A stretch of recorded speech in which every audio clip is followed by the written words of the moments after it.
ஹரே கிருஷ்ணா. எல்லோருக்கும் எனது பணிவான நமஸ்காரங்கள். ஓம் நமோ பகவதே வாசுதேவாயாம். ஓம் நமோ பகவதே வாசுதேவாயாம்.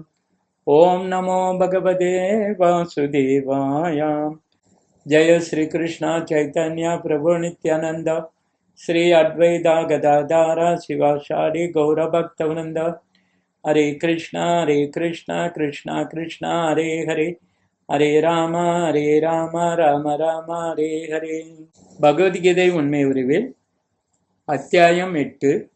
அத்தியாயத்தின் தலைப்பு பரத்தை அடைதல். பதம் 20. மொழிபெயர்ப்பும் பொருளுரையும் வழங்கியவர் ஏசி பக்திவேதாந்த சுவாமி ஸ்ரீல பிரபுபாதா, அகில உலக கிருஷ்ண பக்தி கழக ஸ்தாபகாச்சாரியார். மொழிபெயர்ப்பு. இருப்பினும் தோன்றி மறையும் இந்த ஜடத்திற்கு அப்பால் நித்தியமானதும் திவ்யமானதுமான மற்றொரு தோன்றாத இயற்கை உள்ளது. அது பரமமானது, என்றும் அழிவடையாதது. இவ்வுலகிலுள்ள அனைத்தும் அழிவடையும் போதும் அப்பகுதி அழிவதில்லை. பொருளுரை. கிருஷ்ணரது உயர் ஆன்மீக சக்தி திவ்யமானதும் நித்தியமானதும் ஆகும். பிரம்மாவின் பகலிலும் இரவிலும் தோன்றி அழியும் இந்த ஜட இயற்கையின் மாற்றங்களுக்கெல்லாம் அப்பாற்பட்டதாகும். கிருஷ்ணரது உயர் சக்தி ஜட இயற்கையின் தன்மைகளுக்கு முற்றிலும் எதிரானது. உயர்ந்த சக்தியும் தாழ்ந்த சக்தியும் 7ஆம் அத்தியாயத்தில் விளக்கப்பட்டன. பதம் 21. மொழிபெயர்ப்பு.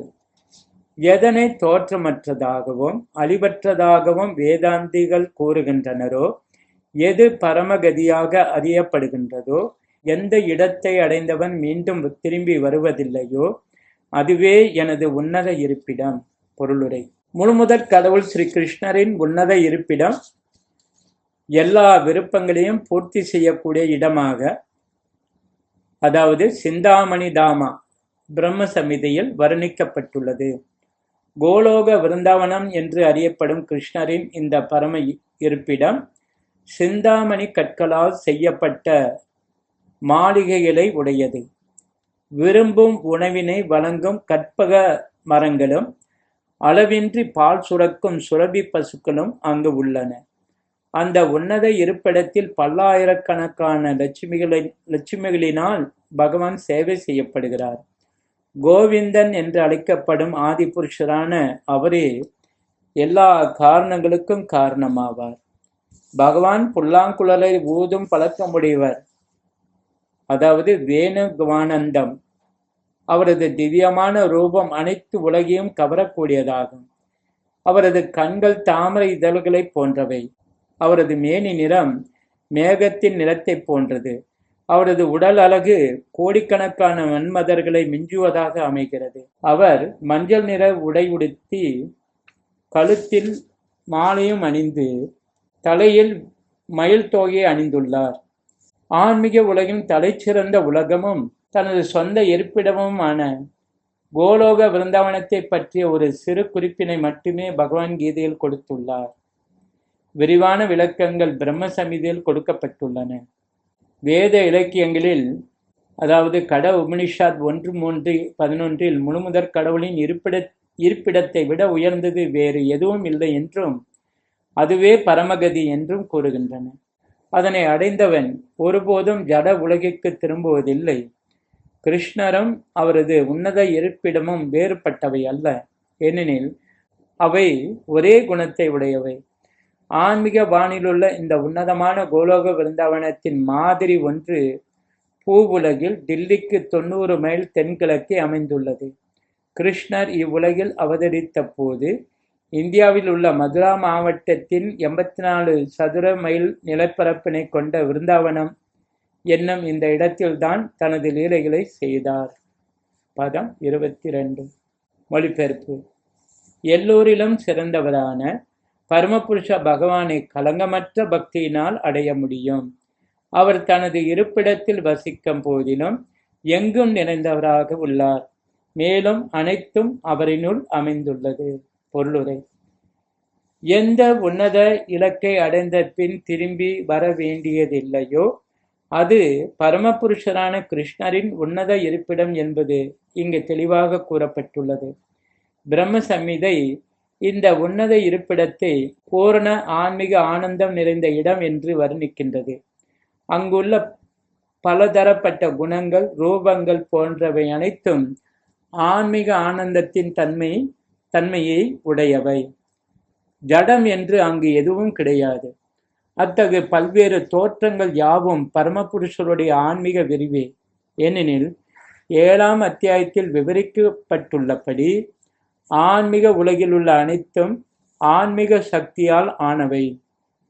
எப்போதும் தனது உன்னத இருப்பிடத்தில் வீற்றுள்ள பகவான் தனது ஜடசக்தியின் மூலம் ஜட உலகின் எல்லா இடங்களிலும் பரவியுள்ளார். இவ்வாறு அவர் தனது ஆன்மீக மற்றும் பௌதிக சக்திகளின் மூலம் ஆன்மீக உலகிலும் பௌதிக உலகிலும் பரவி உள்ளதால் எங்கும் பரவி உள்ளவராக அறியப்படுகிறார். யஷ்யாந்தாஸ்தானி என்றால் அனைத்தும் அவரினுள், அதாவது அவரது ஆன்மீக மற்றும் பௌதிக சக்தியினுள் அடக்கம் என்று பொருள். கிருஷ்ணருடைய உன்னத இருப்பிடத்தையோ எண்ணற்ற வைகுண்ட உலகையோ அடைவதென்பது பக்தி தொண்டினால் மட்டுமே சாத்தியம் என்பது இங்கே பக்தியா என்னும் சொல்லின் மூலம் தெளிவாக குறிப்பிடப்பட்டுள்ளது. அந்த உன்னத இருப்பிடத்தை அடைய வேற எந்த வழிமுறையும் உதவாது. வேதங்களும், அதாவது கோபாலதாபனி உபனிஷத் 1:21 உன்னத இருப்பிடத்தை பற்றியும் பரமபுருஷ பகவானை பற்றியும் விளக்குகின்றன. ஏகோபஷி சர்வகா கிருஷ்ணா, அவ்வுலகில் ஒரே ஒரு பரமபுருஷ பகவான் உள்ளார். அவரது பெயர் கிருஷ்ணர். கருணையின் பொக்கிஷமான அவர் அங்கே வீற்றுள்ள போதிலும் கோடிக்கணக்கான சுய ரூபங்களாகவும் விரிவடைந்துள்ளார். பலதரப்பட்ட கனிகள், பூக்கள் மற்றும் இலைகள் வழங்கும் மரத்திற்கு வேதங்கள் பகவானை ஒப்பிடுகின்றன. 4 கைகளுடன் வைகுண்ட கிரகங்களில் வீற்றிருக்கும் அவரது சுய விரிவுகள் புருஷோத்தமர், திருவிக்கிரமர், கேசவர், மாதவர், அனிருதர், ரிஷிகேஷர், சங்கர்ஷனர், பிரத்யும்னர், ஸ்ரீதரர், வாசுதேவர், தாமோதரர், ஜனார்தனர், நாராயணர், வாமனர், பத்மநாபர் என்று பல்வேறு நாமங்களால் அறியப்படுகின்றனர். பகவான் தனது உன்னத இருப்பிடமான கோலோக விருந்தாவனத்தில் எப்போதும் வீற்றுள்ள போதிலும் அவர் எங்கும் பரவியுள்ளதால் அனைத்து முறையாக செயல்படுகிறது என்பதை பிரம்ம சம்ஹிதையும் 5:37 உறுதி செய்கிறது. வேதங்களில் ஸ்வேதாஸ்வதர உபனிஷத் 6:8 கூறப்பட்டுள்ளது போல முழுமுதற் கடவுள் மிக தொலைவில் இருந்தாலும் பிரபஞ்ச தோற்றத்தில் உள்ள அனைத்தையும் பிழையின்றி நடத்தி செல்லும் அளவிற்கு அவரது சக்திகள் பலம் வாய்ந்ததாக உள்ளன. பதம் 23. மொழிபெயர்ப்பு. பாரதர்களில் சிறந்தவனே, எந்தெந்த நேரங்களில் இவ்வுலகை விட்டு செல்லும் யோகி மீண்டும் வருகிறான் அல்லது வராது போகிறான் என்பதை பற்றி நான் இப்போது உனக்கு விளக்குகிறேன். பொருளுரை. பரமபுருஷரிடம் பூரணமாக சரணடைந்துள்ள கலங்கமற்ற பக்தர்கள் எப்போது எந்த முறையில் தங்களது உடலை நீப்பது என்பதை பற்றியெல்லாம் கவலைப்படுவதில்லை. அனைத்தையும் கிருஷ்ணரின் கையில் ஒப்படைத்து விடுவதால் அவர்கள் மிக எளிதாக ஆனந்தமாக இறைவனிடம் திரும்பி விடுகின்றனர். ஆனால் கலங்கமற்ற பக்தியை மேற்கொள்ளாதவர்களும் கர்மயோகம், ஞான யோகம், அதாயோகம் போன்ற ஆன்மீக தன்னுணர்வு முறைகளை நம்பியிருப்பவர்களும் பிறப்பு இறப்பின் உலகிற்கு திரும்பி வருவோமா இல்லையா என்பதை உறுதி செய்ய ஒரு குறிப்பிட்ட நேரத்தில் உடலை விடுவது அவசியமாகும். யோகி பக்குவமானவனாக இருந்தால் இவ்வுலகை நீப்பதற்கான இடத்தையும் சூழ்நிலையையும் அவனே தேர்ந்தெடுத்து கொள்ள முடியும். ஆனால் அவன் நிபுணனாக இல்லாவிடில் அவனது வெற்றி அல்லது அவன் உடலை விடும் நேரம் அதிர்ஷ்டத்தை அடிப்படையாக கொண்டது. உடலை நீத்து மீண்டும் திரும்பி வராமல் இருப்பதற்கான பொருத்தமான நேரம் பின்வரும் பதங்களில் பகவானால் விளக்கப்படுகின்றது. ஆச்சாரியர் பலதேவ வித்யபூஷணரின் கருத்துப்படி இங்கு உபயோகிக்கப்பட்டுள்ள காலா என்னும் சமஸ்கிருத சொல் காலத்தின் அதிபதியான காலதேவனை குறிக்கின்றது. பதம் 24. மொழிபெயர்ப்பு. பரபிரமனை அறிந்தவர்கள் அக்னி தேவனின் ஆதிக்கத்தில், ஒளியில், பகலின் நல்ல நேரத்தில், வளர்பிறை உள்ள 2 வாரங்களில், சூரியன் வடக்கு நோக்கிச் செல்லும் 6 மாதங்களில் இவ்வுலகை விட்டு சென்று அந்த பரமனை அடைகின்றனர். பொருளுரை. நெருப்பு, ஒளி, பகல் மற்றும் வளர்பிறை போன்றவற்றை குறிப்பிடும்போது ஆத்மாவின் பயணத்தை ஏற்பாடு செய்யும் தேவர்கள் இதற்கு பின்னால் உள்ளனர் என்பதை புரிந்து கொள்ள வேண்டும். மரணத்தின் போது மனம் ஒருவனை புதிய வாழ்வின் பாதையில் கொண்டு செல்கின்றது. மேலே கூறப்பட்ட காலங்களில் திட்டப்படியோ தற்செயலாகவோ ஒருவன் உடலை நீத்தால் அவன் அருவபிரம ஜோதி அடைவது சாத்தியம். உடலை நீக்குவதற்கான நேரத்தையும் இடத்தையும், அதாவது யோக பயிற்சியில் முன்னேறிய யோகிகளால் ஏற்பாடு செய்ய முடியும்.